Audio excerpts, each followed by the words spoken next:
রণাঙ্গনের মুক্তিযুদ্ধ থেকে দেশের সফলতম রাজনীতিকদের একজন সাদেক হোসেন খোকা আজও মানুষের হৃদয়ে আছেন। বিএনপির যেসব নেতাকে নিয়ে বিতর্ক নেই বললেই চলে, সাদেক হোসেন খোকা তাদের মধ্যে অন্যতম। জাতীয় নির্বাচনে শেখ হাসিনাকে হারিয়ে সংসদ সদস্য হয়েছিলেন, ছিলেন খালেদা জিয়ার মন্ত্রিসভায়। তবে সাদেক হোসেন খোকাকে মানুষ মনে রেখেছে অবিভক্ত ঢাকা সিটি কর্পোরেশনের সর্বশেষ মেয়র হিসেবে। বামপন্থী রাজনীতি দিয়ে শুরু হয়েছিল তার রাজনৈতিক জীবন, তবে সেই রাজনীতি ছেড়ে ৮০ দশকে বিএনপিতে যোগ দেন খোকা। এরপর দায়িত্বশীল সব পদে থেকে ধর্ম বর্ণ নির্বিশেষে তিনি সবার জন্য কাজ করেছেন। তার সবচেয়ে বড় কৃতিত্ব আজও মনে রেখেছে পুরান ঢাকার হিন্দু সম্প্রদায়। সময়টা ১৯৯০। সে সময় ভারতে কয়েক শত বছর পুরনো ঐতিহাসিক বাবরি মসজিদ ভেঙে দেওয়া হয়। এতে ভারতে সাম্প্রদায়িক শুরু হয়। সেই রেশ শেষে কিছুটা বাংলাদেশেও পড়ে। বিশেষ করে বাবরি মসজিদ ভাঙাকে কেন্দ্র করে পুরান ঢাকায় হিন্দু সম্প্রদায়ের বাড়িঘর, ব্যবসা প্রতিষ্ঠানে চেষ্টা ঘটে। সে সময় সেই অপচেষ্টা রুখে দেন সাদেক হোসেন খোকা। তার বলিষ্ঠ পদক্ষেপে পুরান ঢাকায় ভারতের সেই ঘটনার আঁচ তেমন একটা পড়েনি। এমন ভূমিকা নিয়ে পুরান ঢাকাবাসীর আস্থা ও ভালোবাসা অর্জন করেন খোকা। তাদের হৃদয়ে স্থান করে নেন তিনি।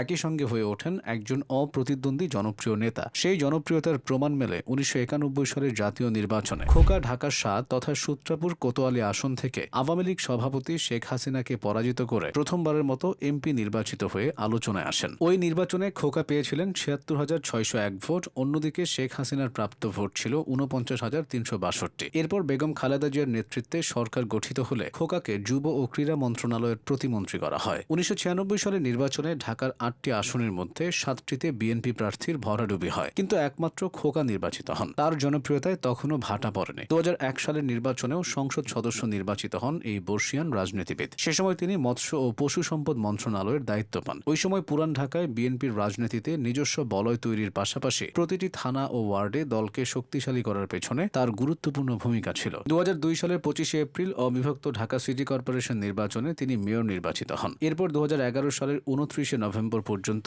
টানা ১০ বছর বিএনপি ও আওয়ামী লীগের শাসনামলে ঢাকা মহানগরের মেয়র ছিলেন সাদেক হোসেন খোকা। খোকা প্রথমে বিএনপির কেন্দ্রীয় কমিটির যুগ্ম মহাসচিব ছিলেন। বিএনপি সরকারের বিরুদ্ধে আওয়ামী লীগ সহ অন্যান্য বিরোধী দল কঠোর আন্দোলন শুরু করলে ঢাকায় বিএনপি কোণঠাসা হয়ে পড়ে। এই অবস্থায় খোকাকে ১৯৯৬ সালে মহানগর বিএনপির আহ্বায়কের দায়িত্ব দেওয়া হয়। ২০০২ সালের ঢাকা সিটি নির্বাচনের পর খোকাকে সভাপতি করে ঢাকা মহানগর বিএনপির কমিটি গঠন করা হয়। সাদেক হোসেন ১৯৫২ সালের ১২ই মে ঢাকায় জন্মগ্রহণ করেন। তিনি ঢাকা বিশ্ববিদ্যালয়ে পড়াশোনা করেছেন। ঢাবিতে থাকাকালে মাওলানা ভাসানীর আদর্শে অনুপ্রাণিত হয়ে জড়িয়েছিলেন বাম ছাত্র রাজনীতিতে। এরপর ছাত্র রাজনীতির পথ ধরে যোগ দেন বাঙালির মুক্তি সংগ্রামে। মহান মুক্তিযুদ্ধের এই অকুতোভয় সৈনিক স্বাধীনতার পরও বাংলাদেশ বিনির্মাণে রেখেছেন গুরুত্বপূর্ণ অবদান। ১৯৭৭ সালে ঢাকা পৌরসভার ওয়ার্ড কমিশনার হিসেবে প্রথম জনপ্রতিনিধি হন তরুণ সাদেক হোসেন খোকা। এরপর বাকিটা তো ইতিহাস হয়ে আছে। মেয়র এবং রাজনীতিবিদ হিসেবে বেশি পরিচিতি পেলেও সাদেক হোসেন খোকা ছিলেন একজন সফল ও কিংবদন্তি ক্রীড়া সংগঠক। স্বাধীনতা পরবর্তী দেশের ক্রীড়াঙ্গন সাজাতে রেখেছিলেন অসামান্য অবদান। তিনি ঢাকা মহানগর ফুটবল সমিতির সাধারণ সম্পাদক পদে এবং বাংলাদেশ ফুটবল ফেডারেশনের যুগ্ম সাধারণ সম্পাদকের দায়িত্ব পালন করেছিলেন। ২০১৪ সালের ১৪ই মে সাদেক হোসেন খোকা চিকিৎসার জন্য যুক্তরাষ্ট্রে যান। পরে নানা কারণে তিনি আর দেশে ফিরতে পারেননি। ৫ বছর পর ২০১৯ সালে তিনি সেখানেই শেষ নিঃশ্বাস ত্যাগ করেন। চির বিদায় নিলেও সাদেক হোসেন খোকা বেঁচে আছেন তার করা কাজের মাধ্যমে।